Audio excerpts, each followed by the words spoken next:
मुच्यते पूर्णस्य पूर्णमादाय पूर्णमेवावशिष्यते। ओम शांति शांति शांति।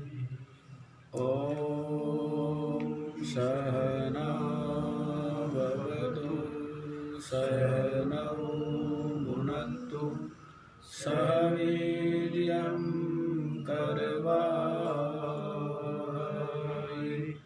तेजस्विनावधीतमस्तु मा विद्विषावहै। ओम शांति शांति शांति।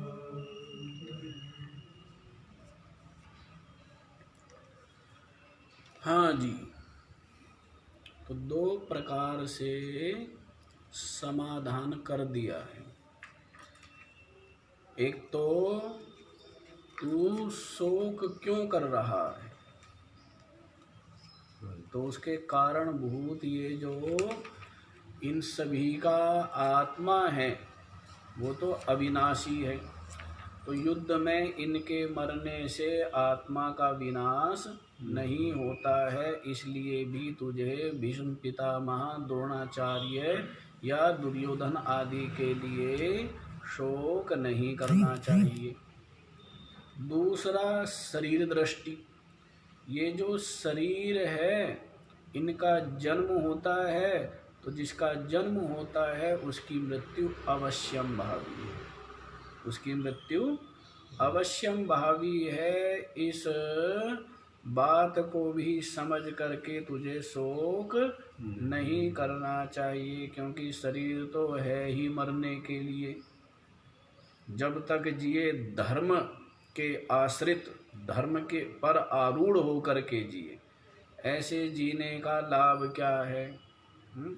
थोड़ा सा भी जीवन हो लेकिन जिसमें श्रेष्ठ कर्म हो, वो जीवन का लाभ है। और बहुत लंबा जीवन हो लेकिन जो केवल स्वार्थ ही संयुक्त हो, ऐसे बहुत दीर्घ जीवन का कोई लाभ नहीं। थोड़ा सा जीवन भी बहुत लाभदायक है यदि उसमें शुक्ल कर्म हो, हैं, अपने कर्म विचार आचरण निर्मल हो। तो अब तीसरी बात बता रहे हैं कि अपने धर्म अपने कर्तव्य को देख करके भी तुझे युद्ध करना चाहिए, पलायन नहीं करना चाहिए। भिक्षा जो कहा है ना, पहले तो कहने लगा कि युद्ध में भीष्म पितामह आदि को मारने की अपेक्षा भिक्षा मांग करके जीवन यापन करने में मैं श्रेय देखता हूँ, अपना कल्याण देखता हूँ। लेकिन बाद में कहने लगा कि किसमें मेरा श्रेय है ये हमें नहीं पता है। भिक्षा मांगना हमारे लिए कल्याणकर होगा या युद्ध करना हमारे लिए कल्याणकर होगा, अभी मैं ये नहीं समझ पा रहा हूँ, क्योंकि मेरी बुद्धि मोहों में मोहित हो गई है। तो ये समझ पाने में, निर्णय कर पाने में समर्थ नहीं हो रही है। इसलिए आप ही बताएं कि जो हमारे लिए श्रेय करो। तो अब देखिए क्या कहते हैं, स्वकर्तव्य पालन दृष्टया भी तुझे युद्ध कर्तव्य ही है, करना ही चाहिए। 31वां श्लोक। स्वधर्ममपि चावेक्ष्य न विकम्पितुमर्हसि धर्म्यार्थी युधाश्रेयो न्यत क्षत्रियस्य न विद्यते। स्वधर्मम अपि च अवेक्ष्य न विकम्पितुम अर्हसि धर्म्याद ही युद्धात् श्रेयः अन्यत् क्षत्रियस्य न विद्यते। यहाँ तक बोला जाएगा, ये गलत बोला हमने। धर्म्याद्धि युद्धात् श्रेयोन्यत्, यहाँ तक बोला जाएगा। क्षत्रियस्य न विद्यते, क्योंकि पाद पूरा हो जाता है यहाँ पर। हाँ जी, स्वधर्मम अपि च अवेक्ष्य, और भी सुन भाई। अपि स्वधर्मम अपि अवेक्ष्य, अपने धर्म को भी तू देख। जब तू अपने धर्म को देखेगा तो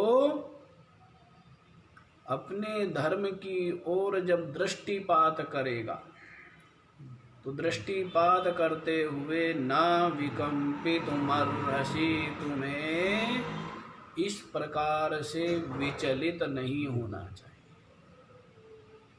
इस प्रकार से तुम्हें व्यथित चलायमान जो हो रहा है ना, चलायमान हो रहा है मन, इंद्रिया अत्यंत चंचल हो रही है, निर्णय कर पाने में समर्थ नहीं हो रहा है, तो भगवान श्री कृष्ण कहते हैं स्वधर्मम अपि च अवेक्ष्य, और अपने धर्म को देख कर भी ना विकम्पितुम अर्हसि, तुम्हें इस प्रकार से विचलित नहीं होना चाहिए।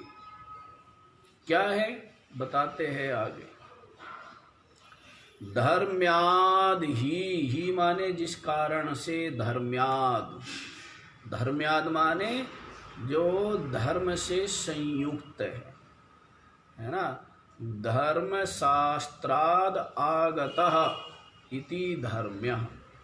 धर्म्य क्या होता है? जो धर्म शास्त्र से प्राप्त है। धर्म शास्त्र से प्राप्त है। ब्राह्मण का कर्म क्या है, क्षत्रिय का कर्म क्या है, वैश्य का कर्म क्या है और शूद्र का कर्म क्या है, ये किससे प्राप्त है? ये धर्म से प्राप्त है, शास्त्र से प्राप्त है। तो शास्त्र से जो प्राप्त है उसको कहते हैं धर्म्य है। तो ऐसा ये जो युद्ध है ये तो क्षत्रिय के लिए क्या है? धर्म से ही प्राप्त है, शास्त्र से प्राप्त है। तो जिस कारण से धर्म्याद युद्धात्, जो शास्त्र से प्राप्त, धर्म से प्राप्त जो ये युद्ध है, युद्धात्, इस युद्ध की अपेक्षा या युद्ध से अन्यत श्रेय, दूसरा कोई श्रेय क्षत्रियस्य न विद्यते, क्षत्रिय के लिए नहीं। समझ आया? धर्म से प्राप्त जो युद्ध है ना, तुम कोई अनाधिकार चेष्टा नहीं कर रहे हो। तुम किसी के ऊपर ऐसे ही चढ़ाई कर, युद्ध करने के लिए उतावले नहीं हुए हो तुम लोग। ये युद्ध तो तुम्हें धर्म से प्राप्त है ना। धर्म की रक्षा और धर्म शास्त्र से ही क्षत्रिय को प्राप्त है इस प्रकार के युद्ध। तो धर्म्याद युद्धाद, इस धर्म पूर्वक जो युद्ध प्राप्त हुआ है इसकी अपेक्षा अन्य श्रेय, दूसरा कोई श्रेय का, कल्याण का साधन क्षत्रियस्य न विद्यते, क्षत्रिय के लिए नहीं है। तो यहाँ पर स्वकर्तव्य पालन की ओर प्रेरित कर रहे हैं। क्या कर रहे हैं? ये लौकिक दृष्टि से समझा रहे हैं, है ना। अब तक तो समझाया है पारमार्थिक दृष्टि से। किस दृष्टि से? अब जो समझा रहे हैं वो लौकिक दृष्टि से समझा रहे हैं, क्योंकि लौकिक दृष्टि में भी जो स्वकर्तव्य का पालन करता है, स्वकर्तव्य पालन के अनुसार क्षत्रिय को यदि युद्ध, धर्म पूर्वक युद्ध प्राप्त हुआ है तो उसको उसमें ही श्रेय है, कल्याण है। समझ आ गए? स्वधर्मम च अवेक्ष्य, अपने धर्म की ओर देखकर, ना विकम्पितुमर्हसि, तुम्हें इस प्रकार विचलित नहीं होना चाहिए, क्योंकि धर्म्याद युद्धात्, धर्म पूर्वक ये जो युद्ध है उससे अन्यत श्रेय, अन्य कोई दूसरा श्रेय क्षत्रियस्य न विद्यते, क्षत्रिय के लिए नहीं। ठीक है, आगे बताए। तो स्वकर्तव्य पालन बड़ी बात है, आगे बतलाएंगे भी कि स्वकर्तव्य पालन से किस प्रकार से व्यक्ति पाप से बचता है, किस प्रकार से उसका हृदय निर्मल हो जाता है और ज्ञान की पात्रता उसकी का संपादन हो जाता है, ज्ञान की पात्रता आ जाती है उसमें। तो स्वकर्तव्य पालन का परित्याग नहीं करना चाहिए, और आज के समय में यही अधिक देखा जाता है कि स्वकर्तव्य का पालन नहीं होता है। तो पालन तो तब हो, मैं बारंबार कहता हूँ, पहले स्वकर्तव्य का ज्ञान तो हो। स्वकर्तव्य का ज्ञान ही नहीं, मेरा कर्तव्य क्या है,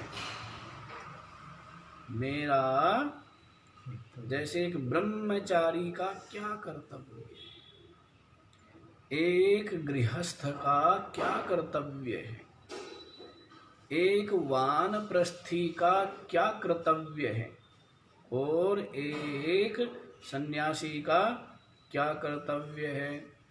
तो कर्तव्य जो है वो मिश्रित हो गए मनमाना आचरण होने से। तो मेरा कर्तव्य क्या है, पहले ये बोध प्राप्त करना चाहिए सर्वप्रथम, मेरा कर्तव्य क्या है, और फिर उस अपने कर्तव्य का क्या है पूरी दृढ़ता से पालन करना चाहिए। जैसे योग वशिष्ठ में बता रहे थे ना, बताया था ना कि एक भाग को स्वाध्याय से भरें और एक भाग को गुरु सेवा से भरें, ब्रह्मचारी के लिए, है ना। एक भाग को, वहाँ 4 भाग बना दिए गृहस्थ के लिए, कि एक भाग को आजीविका है धनार्जन करने में और माता पिता संतान की सेवा करने में, और एक भाग को जो सेवा और स्वाध्याय में लगाए, आया था ना। वानप्रस्थी जो है अपने जीवन के एक भाग को सेवा में लगाए, एक भाग को स्वाध्याय में लगाए और 2 भाग को तपस्या में लगाए। और सन्यासी जो है वो अपने जीवन के एक भाग को चिंतन मनन ध्यान आदि में लगाए हैं, और एक भाग के द्वारा संपूर्ण जो भूत प्राणी है उनको अभय प्रदान करे। तो ये क्या बताए थे वहाँ, कर्तव्य बताए हुए हैं ना।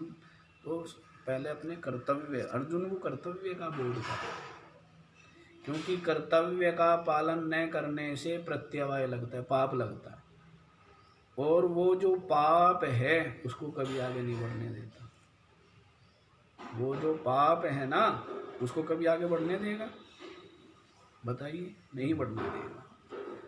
तो आगे भी देखिए क्या कह रहे हैं।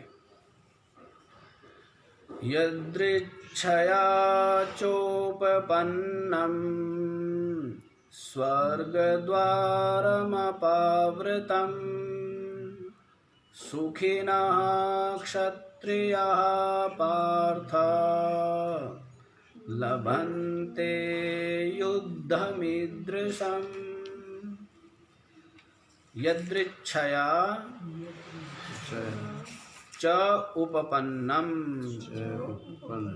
स्वर्गद्वारम अपावृतम सुखिनः क्षत्रियः पार्थ लभन्ते युद्धम ईदृशम्।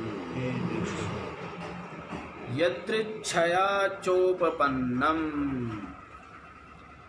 इस प्रकार का जो युद्ध है, ईदृशम युद्धम, इस प्रकार का जो युद्ध है, किस प्रकार का, यदृच्छया, जो बिना इच्छा के ही प्राप्त हो गया, जो बिना मांगे, बिना याचना के, बिना प्रार्थना के, बिना कामना के स्वतः ही प्राप्त हो गया। तुम लोगों ने तो युद्ध ना हो इसका बड़ा यत्न किया, युद्ध का प्रतिकार करने का बड़ा प्रयास किया, लेकिन उसके पश्चात भी ये युद्ध जबरदस्ती तुम्हारे सर पर आकर के गिरा है ना। तो जो सर पे आके पड़ जाए ना, तो उसको क्या करना चाहिए? भागना नहीं चाहिए। पहले तो इच्छा नहीं करनी चाहिए, समझ आया। और दूसरी बात, बिना इच्छा किए जो प्राप्त हो गया है, यदि वो अपना कर्तव्य है तो उसका परित्याग नहीं करना चाहिए, समझ आया है ना। ऐसे युद्ध का अवसर मान लीजिए किसी सन्यासी के आए, पहली बात तो आना ही नहीं चाहिए, आएगा ही कैसे यदि। लेकिन लड़ाई का अवसर भी हो तो भी साधु को क्या है? सहन शक्ति। कोई अत्याचार भी करे, कोई ऊपर अत्याचार भी कर रहा है ना, तो उसके पश्चात भी क्या करना चाहिए? सहन करना चाहिए, क्षमा करना चाहिए, है ना। साधु को तो प्रतिकार ही भी नहीं करना चाहिए, साधक को या संत को तो प्रतिकार भी नहीं करना चाहिए। हाथ पैर से तो प्रतिकार दूर, वाणी से भी प्रतिकार नहीं करना चाहिए, और वाणी से तो प्रतिकार दूर, मन से भी प्रतिकार नहीं करना चाहिए। मन में भी प्रतिकार की भावना नहीं होनी चाहिए, उसको भी सहर्ष अपने ही प्रारब्ध का फल मान करके स्वीकार करना चाहिए। उसमें भी अपने धैर्य, अपनी सहन शक्ति की परीक्षा के दृष्टि से उसको देखना चाहिए, है ना। तो प्रतिकार साधु का तो काम नहीं है। लेकिन जो क्षत्रिय के सर पर बिना याचना किए आ गया है, ऐसा जो युद्ध है वो उसको अवश्यमेव करना चाहिए। तो इस बात को बता रहे हैं, यदृच्छया च उपपन्नम, बिना इच्छा किए ही जो उपपन्न हो गया है, प्राप्त हो गया है। ईदृशम युद्धम, इस प्रकार का जो युद्ध है, स्वर्ग द्वारम अपावृतम, क्या है? ये तो खुले हुए स्वर्ग का द्वार है भाई। क्या है? खुले हुए, स्वर्ग का द्वार नहीं, खुला हुआ। द्वार तो द्वार बंद हो तो फिर क्या कर लोगे? हैं? स्वर्ग का द्वार है लेकिन दरवाजा बंद है, प्रवेश मिलेगा क्या?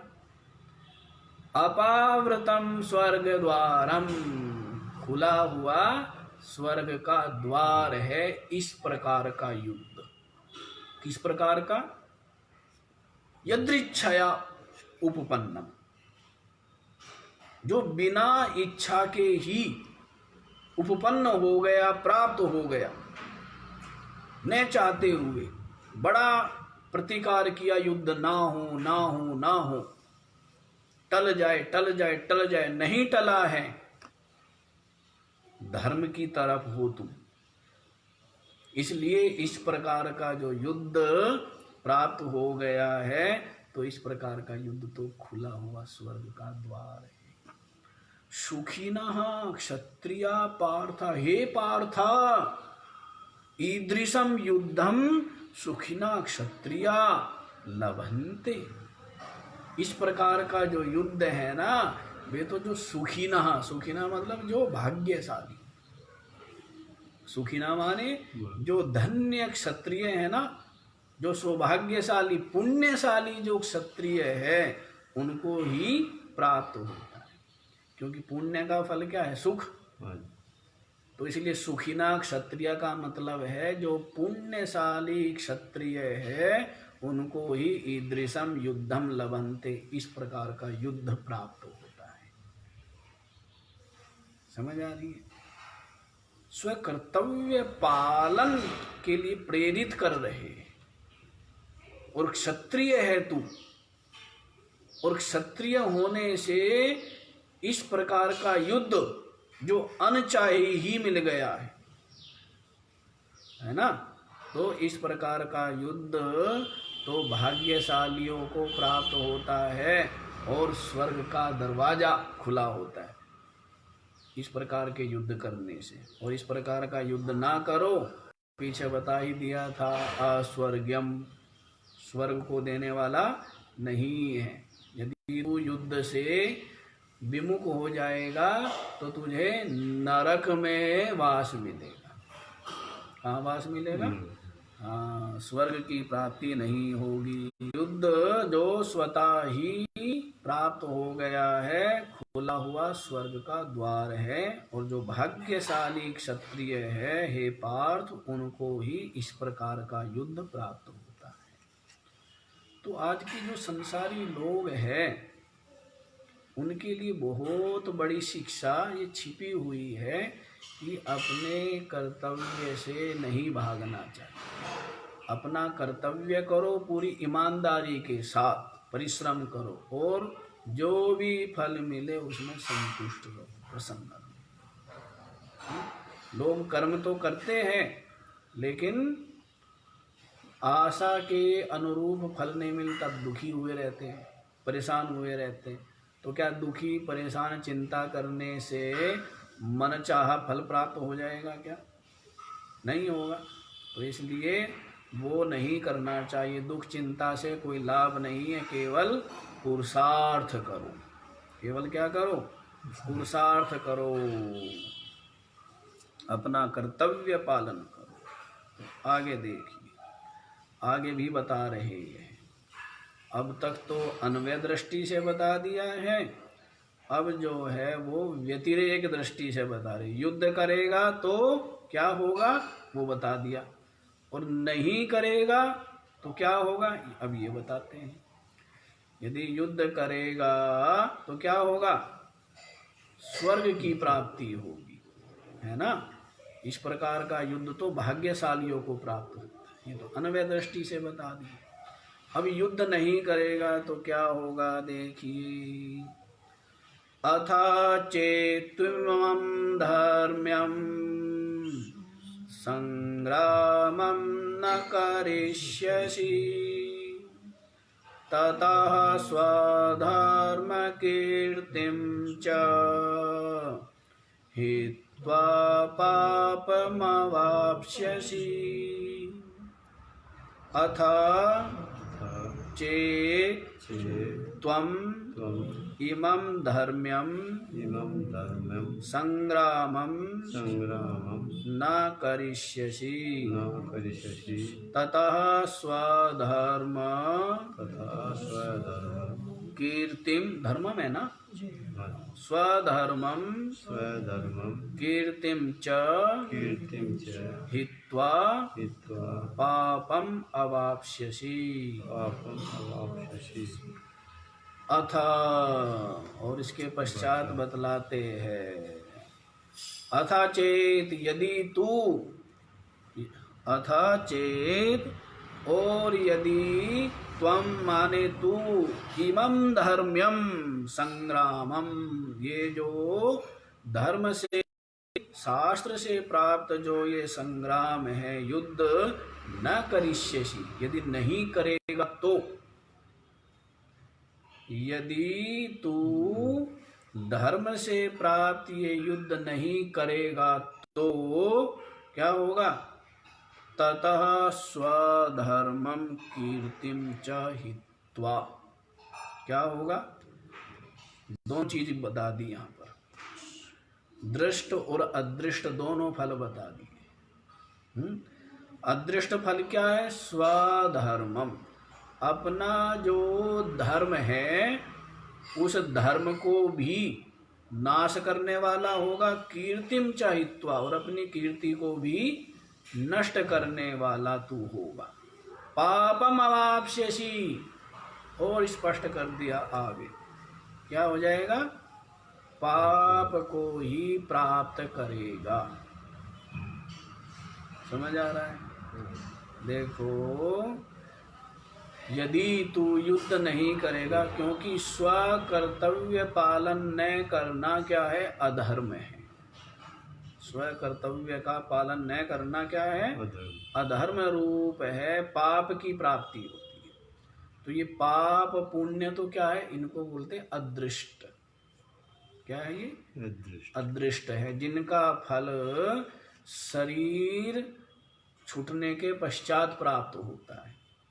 उससे क्या बनता है? जैसे जो भी आप यज्ञ आदि करते हैं, शुभ कर्म करते हैं सकाम भाव से, तो उनसे क्या होता है? एक अदृष्ट की उत्पत्ति होती है ना। तो वो जो अदृष्ट है, फिर आपको शरीर पाताद ऊर्ध्वम, शरीर के छूटने के पश्चात उसका फल प्राप्त होता है, उस अदृष्ट का। पाप पुण्य रूप अदृष्ट क्या है? जो पाप और पुण्य है, यही अदृष्ट है। तो ये तो अदृष्ट हुआ। और दृष्ट क्या है? जो यहाँ पर तेरी यश है, कीर्ति है, वो दृष्ट है। वो क्या है? उसका भी हनन हो जाएगा ना। तो दोनों प्रकार के दृष्ट भी नष्ट हो जाएगा और अदृष्ट भी नष्ट हो जाएगा, दोनों ही नष्ट हो जाएंगे। बचा क्या है? कुछ बच गया क्या? दृष्ट भी नष्ट हो गया और अदृष्ट भी नष्ट हो गया। मतलब समाज में प्रतिष्ठा नहीं रही, कीर्ति नहीं रही, यश नहीं रहा, और धर्म से भी गिर गया। तो इसका मतलब परलोक से भी, लोक से भी गया, परलोक से भी गया। तो कहाँ का नहीं, न यहाँ का रहा न वहाँ का रहा। न तो यहाँ के, न तो इत के, न उत के, बीच में खाएंगे कुत के। न तो यहाँ के और न वहाँ के, और बीच में क्या है? बीच में धक्के खाते फिरेंगे। क्या होगा? बीच में ही धक्के खाना। बीच में धक्के खाना क्या है? बीच में धक्के खाना है विभिन्न योनियों में जन्म लेना, कष्ट भोगते रहना और मर जाना, और फिर जन्म लेना और फिर कष्ट भोगते रहना और फिर मर जाना, और फिर जन्म लेना और फिर कष्ट भोगते रहना और फिर मर जाना। ये तो मनुष्य शरीर मिल गया है।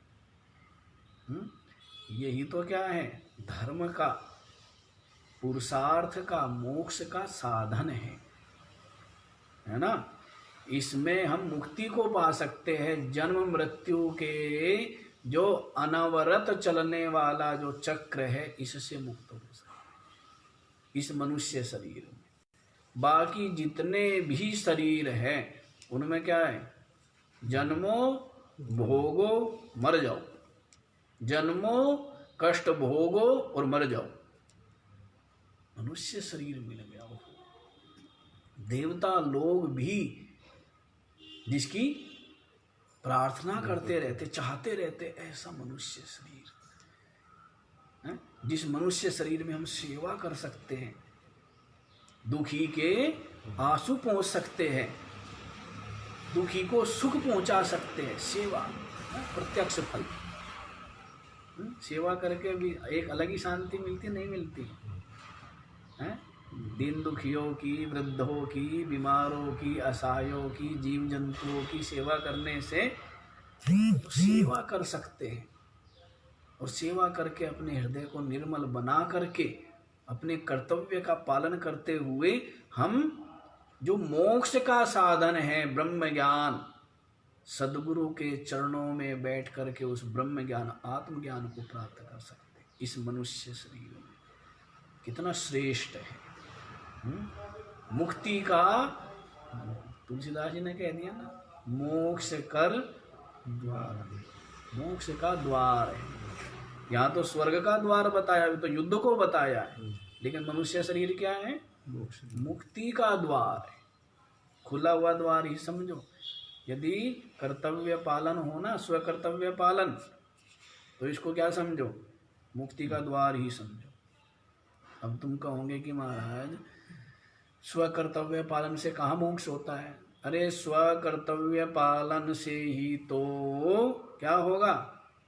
हृदय के जो कसाय हैं, जो मैल है, मल है, वो दूर होंगे, तभी तत्व की जिज्ञासा होगी, तभी किसी संत के चरणों में पूरी तरह जो है अपने अहंकार को त्याग करके उनके चरणों में उपस्थित होगा, समर्पित होगा, और उनकी प्रसन्नता से जब आत्मज्ञान प्राप्त कर लेगा। इसलिए स्व कर्तव्य पालन ही वास्तव में श्रेष्ठ है। इसीलिए जो गीता जी में अधिक जोर जो दिया है वो कर्म योग पर दिया है। किस पर दिया है? कर्म योग यही है कि कर्म करो, फल की इच्छा का त्याग करते, क्योंकि इससे ही परम सिद्धि प्राप्त होगी, इसी से ज्ञान प्राप्ति की योग्यता आएगी, और तभी तो गुरु के द्वारा उपदेश देने पर वो ज्ञान हृदय में ठहरेगा, अन्यथा ठहरेगा ही नहीं, और ठहर भी जाएगा तो मलिन हो जाएगा और अहंकार बढ़ाने वाला हो जाएगा, है ना। जैसे रावण को दिया हुआ ज्ञान, ज्ञान तो रावण के पास भी है, राम के पास भी, अंतर क्या है? क्या रावण के पास ज्ञान नहीं है? है, लेकिन जैसे एक तो साफ बर्तन में डाला और एक गंदे बर्तन में डाल दिया, क्या होगा? जो स्वादिष्ट बड़ी अच्छी खीर बनाई, जो साफ बर्तन में डाली तो खाने लायक रहेगी, नहीं रहेगी, और गंदे बर्तन में डाल दी तो है। तो वही बात है, राम जी का जो बर्तन है वो कैसा है? साफ है, और रावण का जो बर्तन था वो क्या था? गंदा। तो इसीलिए गंदा होने से वो सब का सब दूषित हो गया, शिडांध आ गई, अहंकार जो है और ज्यादा बढ़ चढ़ गया, है ना। तो इसलिए पात्र देख करके डाला जाता है, गंदे बर्तन में डाल दोगे ऐसे ही कुछ भी, तो वैसे ही कुछ भी दान करो, दक्षिणा करो, सेवा करो, तो सब का सब क्या देख करके किया जाता है? पात्र। किसी को ज्ञान की भिक्षा भी देनी है तो भी क्या देख करके दिया जाता है? पात्र। भाई बिना गंदे बर्तन में तो कोई भी नहीं डालता, अरे कहते गंदे बर्तन में डाल दिया, और किसी काम का रहता है वो, कोई भी नहीं डालता है गंदे बर्तन। तो ज्ञान की बात नहीं है, ज्ञान तो राम के पास भी, रावण के पास भी, लेकिन एक जगह दूषित हो गया है। तो कारण क्यों? स्वधर्म, स्व कर्तव्य पालन से ही हृदय निर्मल होगा, और तभी ये ज्ञान विशुद्ध रूप से उस हृदय में ठहरेगा और तत्व अनुभूति का हेतु बनेगा। समझ आया? तो देखिए यहाँ पर क्या बता रहे हैं, यदि तू धर्म से प्राप्त इस संग्राम को नहीं करेगा तो स्वधर्मम कीर्तिम च हित्वा, अपने धर्म और कीर्ति को नष्ट करके क्या होगा? पापम अवाप्स्यसि, पाप को ही प्राप्त होगा। बड़ी तेरी कीर्ति है? कि भाई क्या किया, महादेव आदि को भी तूने युद्ध में परास्त कर दिया था, इंद्र को भी परास्त कर दिया था, इतनी तेरी कीर्ति थी, है, इतनी तेरी महिमा है, लेकिन वो कीर्ति भी नष्ट हो जाएगी और धर्म से भी तू गिर जाएगा। इसलिए अर्जुन समझो, आगे देखो क्या कहते हैं, आगे फिर बतला रहे हैं। अकीर्तिं चापि भूतानि कथयिष्यन्ति ते व्ययाम्, संभावितस्य च कीर्तिर्मरणादतिरिच्यते।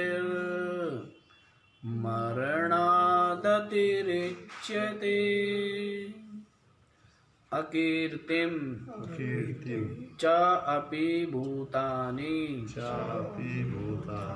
कथयिष्यन्ति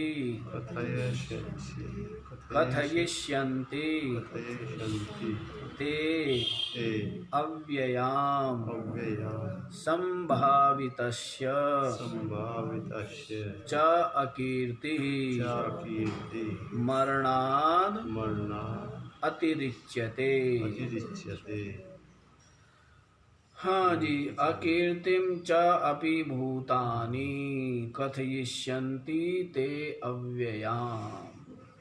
ते अकीर्तिम, तेरी जो अकीर्ति है ना, अपि भूतानि, भूत लोग जो ये समस्त जो खड़े हैं ना, दुर्योधन आदि, ये जो दुर्योधन आदि खड़े हुए हैं ना, तो अकीर्तिम ते अकीर्तिम, तेरी जो अकीर्ति को, अपयश को, कथयिष्य अव्ययाम कथयिष्यन्ति, अव्ययाम माने बहुत लंबे समय तक, दीर्घ काल तक कहेंगे। अव्यय का मतलब यहाँ पर पूरी तरह अविनाशी से नहीं है। अव्यय का मतलब है जो जल्दी न समाप्त होने वाली, जो जल्दी समाप्त नहीं मिटने वाली हो। तो ते अकीर्तिम, तेरी जो अकीर्ति को, युद्ध से भाग जाने को, युद्ध न करने को, इस प्रकार की जो कायरता को, ये भूतानी जो ये खड़े हैं दुर्योधन आदि, अव्ययाम कथयिष्यन्ति, बहुत समय तक कहेंगे। अरे रहने दे, ये तो युद्ध छोड़ के मैदान से भाग गया था, पलायन कर गया, अरे ये तो भगोड़ा है ना। उस समय लोग जो थे ना, कीर्ति यश आदि के ज्यादा इच्छुक थे। लेकिन एक चीज है ना, अंतर है। अब आदमी अधर्म करके भी क्या चाहता है? प्रशंसा चाहता है।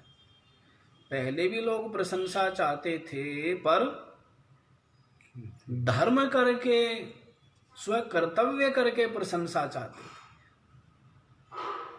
समझ आ रहा है?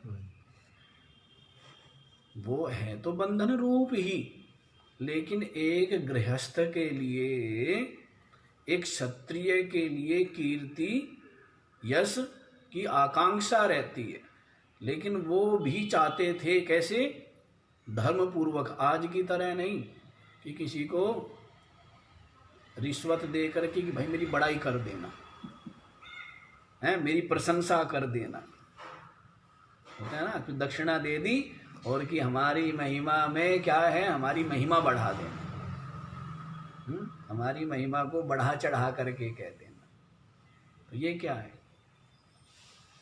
ये तो गलत हुआ ना, अधर्म हुआ ना।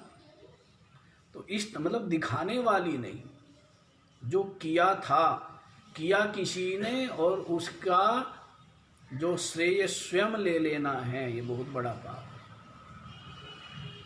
किया तो किसी ने है कोई कार्य, और किसने किया है? मैंने किया है। उसका श्रेय लेना, ये तो क्या है? ये तो दूसरे की थाली छीन करके खा लेना है। कितना बड़ा पाप है छीन लेना है। चोरी करने से भी बड़ा पाप हुआ? नहीं हुआ। तो कीर्ति तो सब चाहते हैं क्षत्रिय हैं, लेकिन कीर्ति चाहते हैं, उस कीर्ति को अपने बल, अपने पौरुष, अपने कर्तव्य पालन से अर्जित करते थे। उधार की कीर्ति नहीं चाहिए हैं। कीर्ति, उधार खाने की आदत नहीं थी।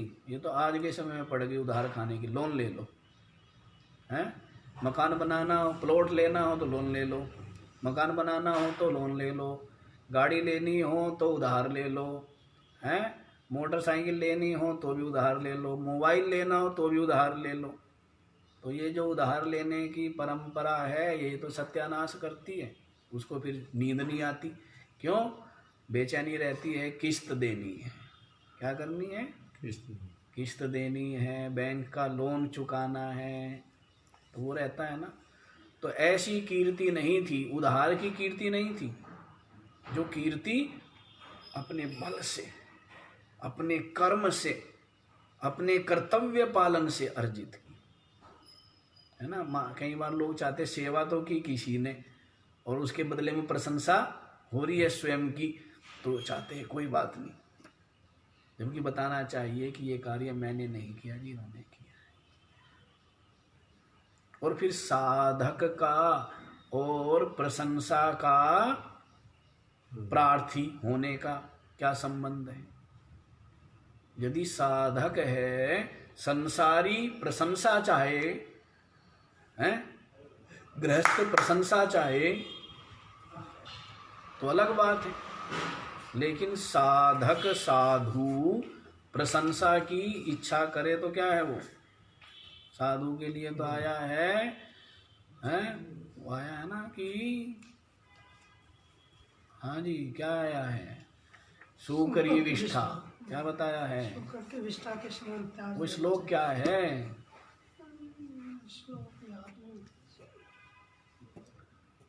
प्रसिद्धि सुकरी विष्ठा? अब ध्यान ही नहीं आ रहा है। तो साधु के लिए प्रशंसा आदि क्या है? वो तो सुअर की विष्ठा के समान घृणास्पद है। क्या है? हाँ, उसे घृणा करनी चाहिए, साधु को नहीं लेनी चाहिए। हाँ जी, आगे देखें क्या बताया है। ते तुम्हारी अकीर्ति को ये दुर्योधन आदि कर्ण आदि अव्ययाम कथयिष्यन्ति, बहुत लंबे समय तक कहेंगे। संभावितस्य च अकीर्ति, और जो संभावित हो, संभावित माने जिसके जैसे कोई व्यक्ति के अंदर सामर्थ्य नहीं है, तो उसको लोग निर्बल कहे, कायर कहे तो उसको बुरा नहीं लगता है। जैसे कोई बूढ़े व्यक्ति को कहे कि ये इस आपसे नहीं होगा, ये कार्य आप नहीं कर सकते, तो बूढ़े को बुरा लगेगा क्या? क्योंकि जब शरीर में शक्ति ही नहीं है। और किसी के अंदर शक्ति हो, बल हो, और उसको कहा जाए रे तेरे से नहीं होगा, तो उसको क्या लगता है? उसका तो अपमान करना हुआ ना, नीचा दिखाना हुआ। तो उसी प्रकार से संभावितस्य, जो तू क्या है, बल पौरुष सामर्थ्य वीर्यशाली है, तो ऐसे जो व्यक्ति है उसकी जो अकीर्ति है, उसकी, जैसे किसी के पास धन नहीं है तो लोग उसको निर्धन कहते हैं, तो कोई बुरा थोड़ा है, गाली थोड़े ही है। और किसी के पास धन है और लोग उसको निर्धन कहते हैं, तो वो क्या है, उसको अपमानित करना हुआ, नहीं हुआ है? धन होते हुए निर्धन के समान रहता है, तो लोग उसको क्या करते हैं, अरे ये तो बड़ा गरीब है? जूते खरीदने के, कपड़े पहनने के पैसे नहीं है ना इसके पास बेचारे, ये तो बड़ा गरीब है, जबकि है बहुत धनी। तो उसका मतलब क्या है? उसकी अपमान करना, कितना कंजूस है, इतना कंजूस है, ना खा सकता ना खिला सकता। तो उसका अपमान करना हुआ। और किसी के पास धन है ही नहीं तो वो कहेगा भाई सही कह रहे हैं, मेरे पास तो है ही नहीं, मैं कहाँ से, मेरे पास तो खाने को ही नहीं है, मैं खिला कैसे सकता? तो इसी बात को संभावितस्य च अकीर्ति, जो बलशाली है, जो पौरुष वाला है, उसकी जो अकीर्ति है ना, मरणाद अतिरिच्यते, मरने से भी ज्यादा दुख देने वाली है, मरने से भी बढ़ करके। बलशाली की, सामर्थ्यशाली की जो अकीर्ति है, उसको कायर कहना, उसको जब तेरे को लोग कायर कहेंगे, और तेरे अंदर तो क्या है, बल पुरुष है, इतने युद्ध जीते हैं तूने अपने बल पुरुष के बल पर, तो जब तेरे ये अकीर्ति कहेंगे, अपयश करेंगे, तो वो क्या है, संभावितस्य, जो संभावित है, जिसके अंदर ये सब है, बल सामर्थ्य वीर्य आदि, मरणाद अतिरिच्यते, मरने से भी अधिक दुखदायी है, मरने से भी बढ़ करके। समझ आया? सामर्थ्यशाली की जो अकीर्ति है, अपयश है, वो तो मरने से भी अधिक बढ़ करके है। क्यों? अकीर्ति रे अकीर्ति वरम मरणम, अकीर्ति जो है ना वो मरने से भी बड़ी है, अपयश। आजकल लोग जो है ना इन चीज़ों को कुछ मानते ही नहीं, कोई फर्क, उसको अरे चिकना गड़ा है, इसको फर्क नहीं पड़ता है ना। होता है ना, जिस आदमी अरे इसकी कोई इज्जत नहीं है, जैसे झूठ बोलने में डरेंगे नहीं, ये नहीं सोचेंगे झूठा साबित हो जाऊंगा, सब लोग झूठा मानेंगे हैं, और मैंने वचन दिया था अब मैं उसको ही झुठला रहा हूं, कोई विचार ही नहीं है। आज के लोग विचार ही नहीं करते। कितना आश्चर्य की बात है, कितना आश्चर्य की बात है। एक तरफ दशरथ है और आज दुनिया की स्थिति देखो। इसलिए पहली बात तो जल्दबाजी बोलो मत, और कुछ मुख से निकल जाए ना तो प्रयास करो ईमानदारी से उसको निभाने का। समझ आ रही है? मिथ्या भाषण साधु साधक को तो करना ही नहीं चाहिए। जो बात कहे उसका पालन करना चाहिए। झूठ बोलने की आदत तो बड़ी खतरनाक है। आप सोचो कि हम झूठ बोल करके, झूठ का अवलंबन ले करके परमार्थ तत्व, परमात्म तत्व को प्राप्त कर लेंगे, कदापि संभव नहीं। ये तो आधार है। ये जो छोटे छोटे जो गुण हैं ये क्या आधार है। भवन का आधार होता है ना जैसे, तो सत्य को बारंबार मैं कहता हूं, सत्यमायत्नम, सत्य प्रतिष्ठा, इस तरह से उपनिषदों में आया है कि सत्य क्या है, वो तो प्रतिष्ठा है, आधार है। सत्य भाषण मन वचन कर्म से किसका पालन होना चाहिए? सत्य का पालन होना चाहिए। अब आज के समय में ये शिक्षा देना अप्रासंगिक सा लगने लगा, क्योंकि माहौल इस तरह का बन गया। झूठ है लेना, झूठ है देना, झूठ है भोजन, झूठ चबेना। झूठ ही झूठ का सारा क्या है? सारा का सारा जो भी दिख रहा है सब झूठ का ही दिख रहा है व्यवहार। तो ऐसा नहीं।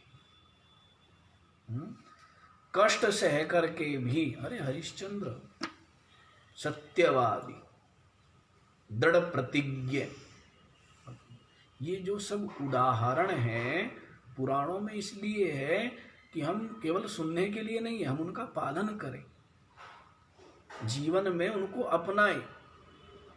पता नहीं किस तरफ जा रहा है व्यक्ति, किस तरफ जाना चाह रहा है।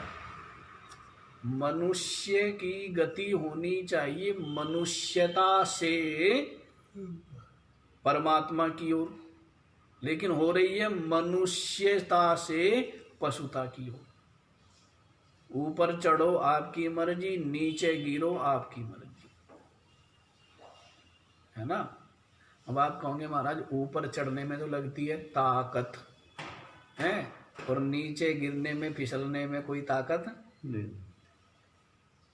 ऐसा करना चाहिए।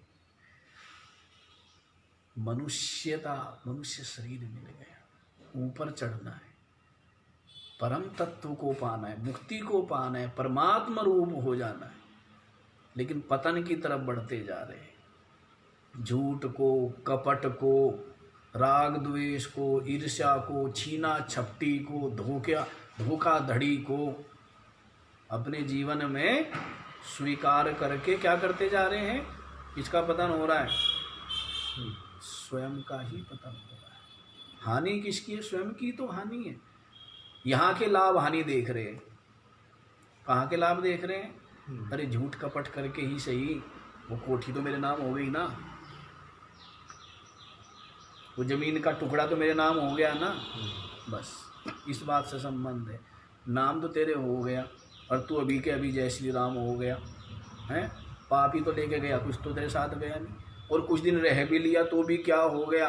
पाप ही तो संग्रह किया। पर इन सब बातों का विचार ही नहीं करता व्यक्ति।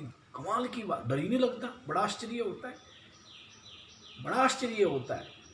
इतने आज का समाज अपने आप को शिक्षित और सभ्य मानता है, बताओ कितना हो गया कि झूठ बोलने में डरता नहीं। चोरी करने से, झूठ बोलने से, धोखा देने से पहले लोग डरते थे। पहले क्या था? वे अशिक्षित थे, अनपढ़ थे। वे अनपढ़ अशिक्षित ही सही, जो चोरी करने से, झूठ बोलने से, कपट करने से, दूसरों को धोखा देने से क्या थे, डरते थे पाप होगा भाई। आज के लोगों ने कहा महाराज हम बहुत उन्नति कर ली। क्या उन्नति कर ली कि हमने डरना बंद कर दिया है। पहले किसी के अंदर कोई दुर्व्यसन था तो वो छिप करके मान लो धूम्रपान करे, तम्बाकू खाए तो अपने बड़ों से क्या है, यदि अब हम जो है ना इतने सभ्य हो गए कि हम अपने बड़ों के सामने बैठ करके पी खा सकते हैं, हमें कोई डर नहीं है। अरे मेरे कोई डर थोड़े है, मैं तो अपने पिताजी के सामने जो है वो सिगरेट पी लेता हूँ। इतने उससे बताते हैं कि जैसे कितनी बड़ी उन्नति कर ली, निडरता आ गई है ना, निडरता। तो ऐसी निडरता अच्छी चीज है क्या? डर अच्छी चीज है। डर जो है हमें बुराई से जो बचाता हो, ऐसा डर बुरा है अच्छा है? अच्छा है। चलो यहीं आ जाओ, और जगह क्यों जाओ। तो कह रहे हैं कि भाई इस प्रकार की जो अकीर्ति है ना, वो सामर्थ्यशाली के लिए तो मरने से भी अधिक दुखदाई है, मरने से भी बढ़ करके। समझ आ गया? आगे वाला श्लोक देखिए। भयाद् रणादुपरतं मन्स्यन्ते त्वां महारथः येषां च त्वं बहुमतो भूत्वा यास्यसि लाघवम्। भयाद् रणाद् उपरतं मन्स्यन्ते त्वां महारथः येषां च त्वं बहुमतः भूत्वा यास्यसि लाघवम्।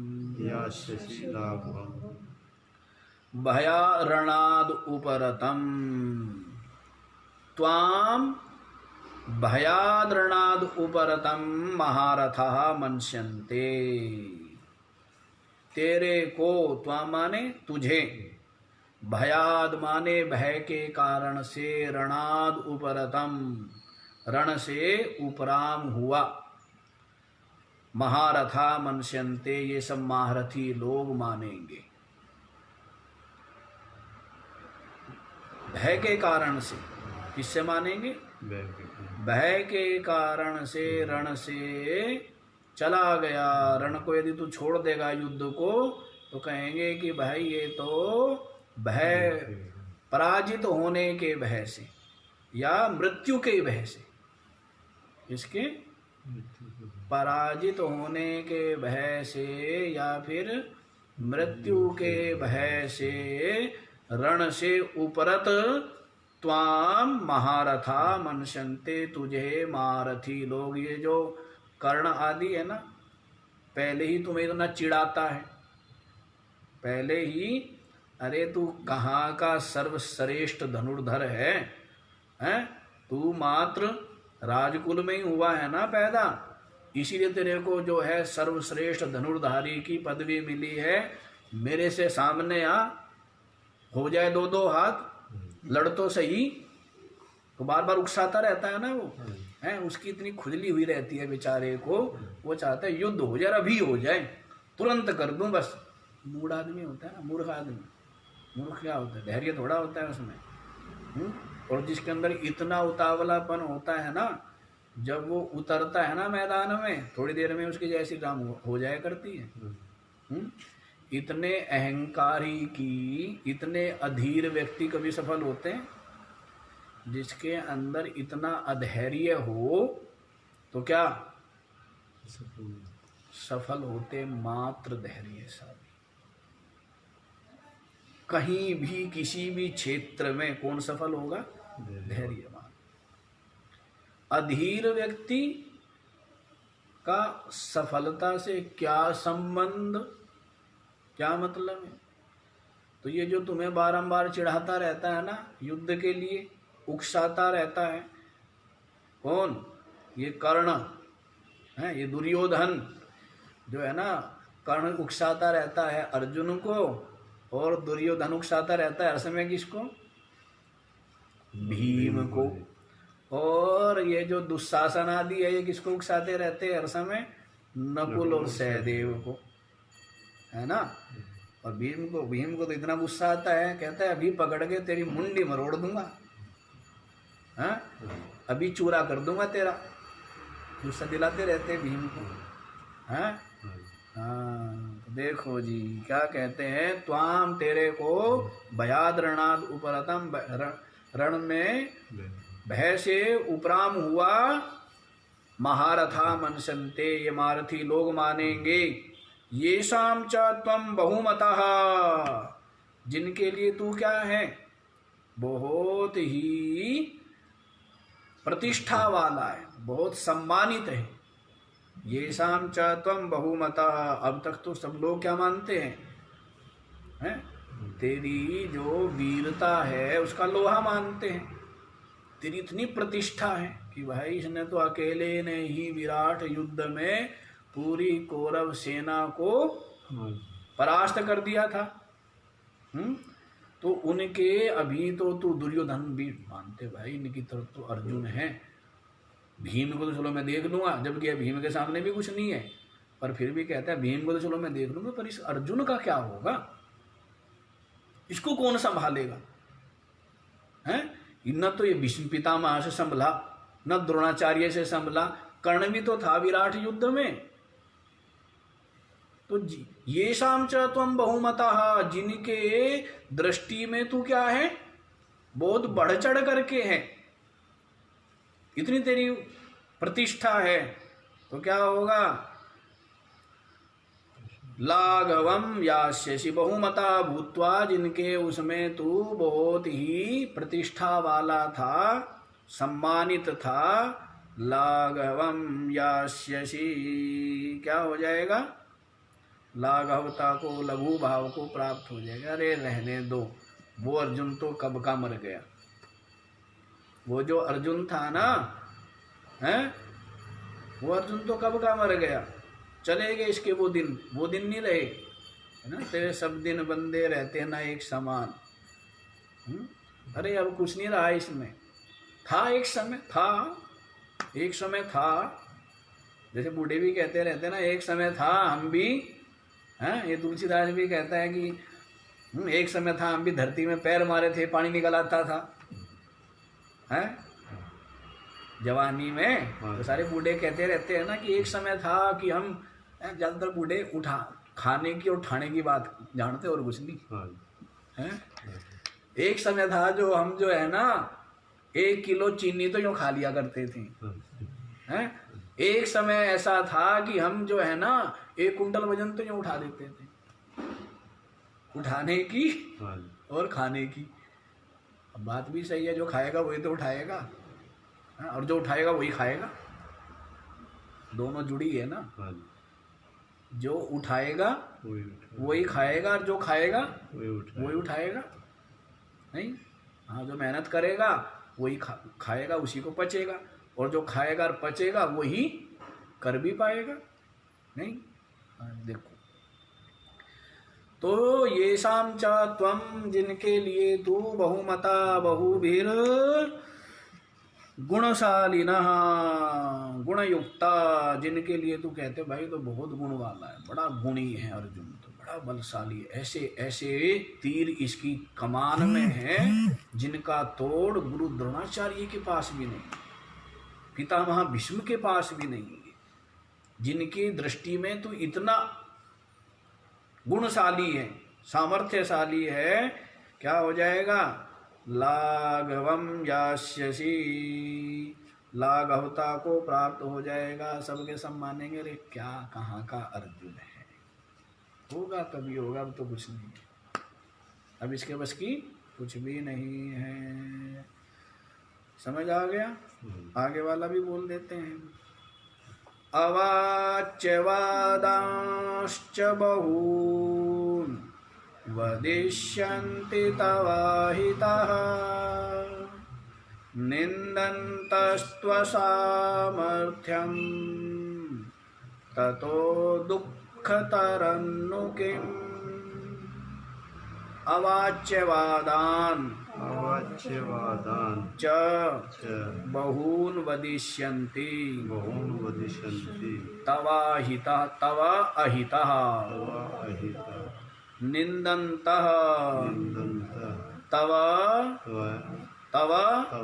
सामर्थ्यं ततः दुःखतरं नु किम् अवाच्यवादान् च बहून् वदिष्यन्ति तव अहित तव माने तेरे, अहिता माने जो शत्रु लोग, तेरे जो शत्रु है ना, ये कौन, वही कर्ण आदि, तेरे जो शत्रु है बहून अवाच्यवादान, बहुत प्रकार की न बोलने वाली बातें बोलेंगे।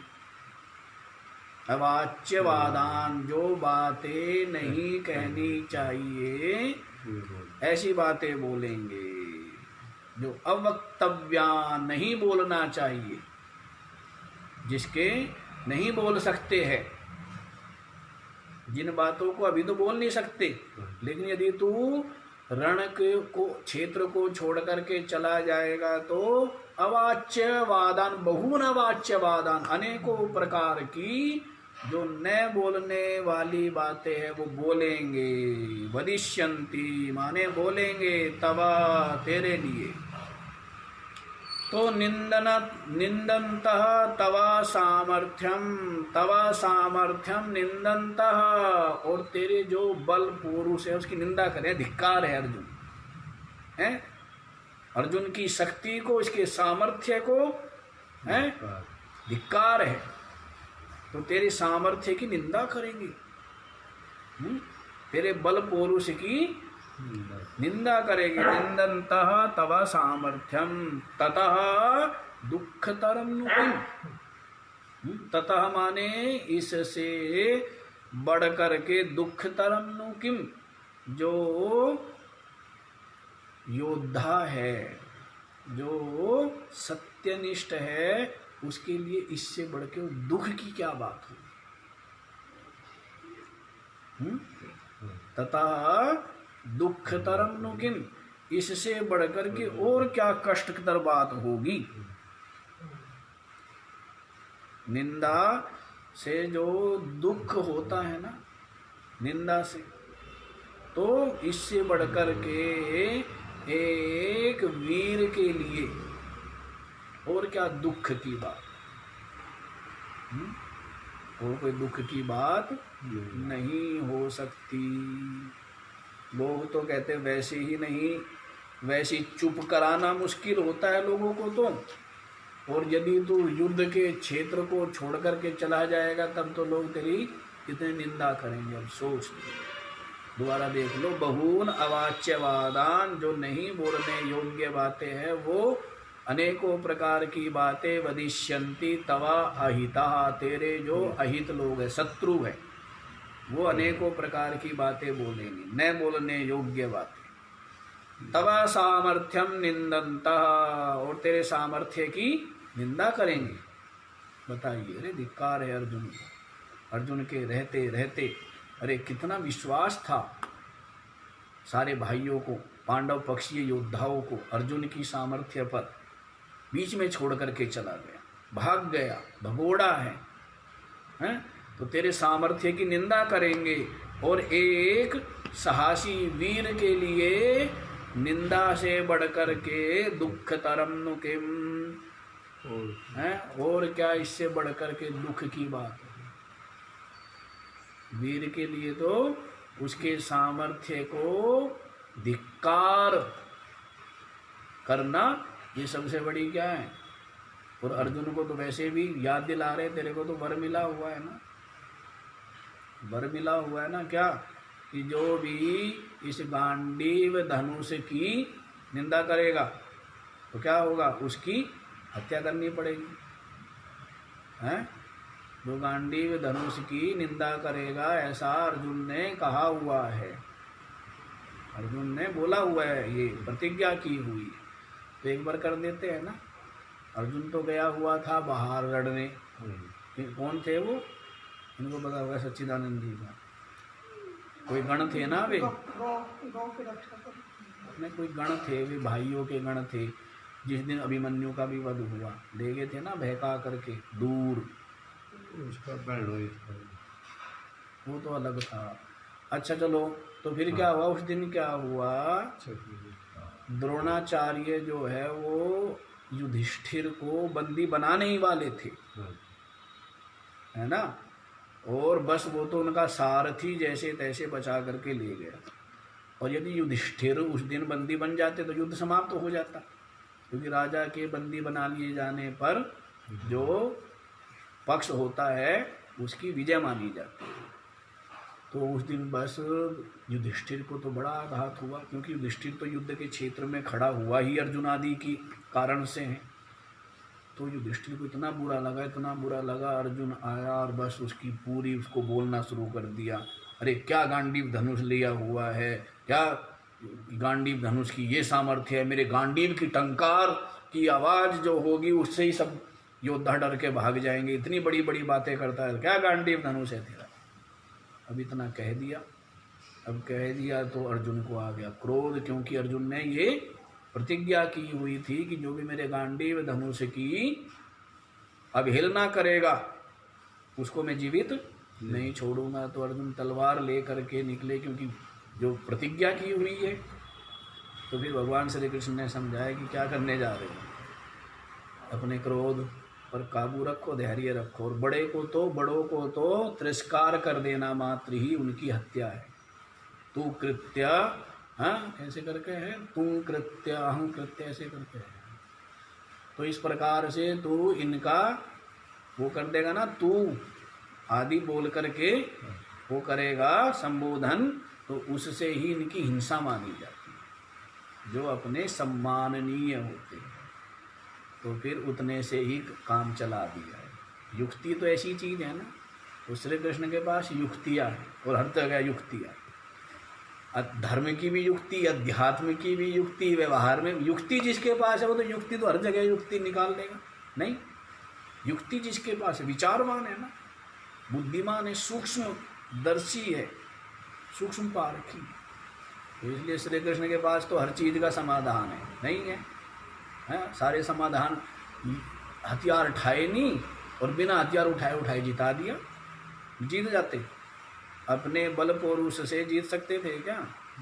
हैं भीष्म सा क्या है, उसका वो आशीर्वाद वापस दे आओ। हैं दुर्योधन जा रहा है नंगा, अरे तू बड़ों के सामने नंगा होकर के जा रहा है, हैं आगे अड़ा दिया अभिमन्यु को, कहीं पर लड़ा दिया घटोत्कच को। हैं तो ये सारी बुद्धिमानी किसकी थी? श्री कृष्ण की थी। और श्री कृष्ण ना होते केवल बुद्धि से लड़े जाते हैं, सब जगह क्या चाहिए? बुद्धि यस्य बलम तस्य। तो श्री कृष्ण जैसा तो कोई है ही नहीं, विलक्षण प्रज्ञावान मेधावी सूक्ष्मदर्शी, हैं कोई है क्या? तो इसीलिए यो विजय दिला दी युक्ति वाला। तो इसे तो बड़े बड़े जो होते हैं ना, बड़े बूढ़े, इनके पास क्या होता है? शरीर इंद्रियों का बल तो नहीं होता है, लेकिन क्या होती है? अरे बूढ़ों से पूछ लो भाई, वो बताएगा। हाँ जी चलो हो गया ना, ये बाकी का विचार कल करेंगे। ओम पूर्णमदः पूर्णमिदं पूर्णात् पूर्णमुदच्यते पूर्णस्य पूर्णमादाय पूर्णमेवावशिष्यते। ओम शांति शांति शांति।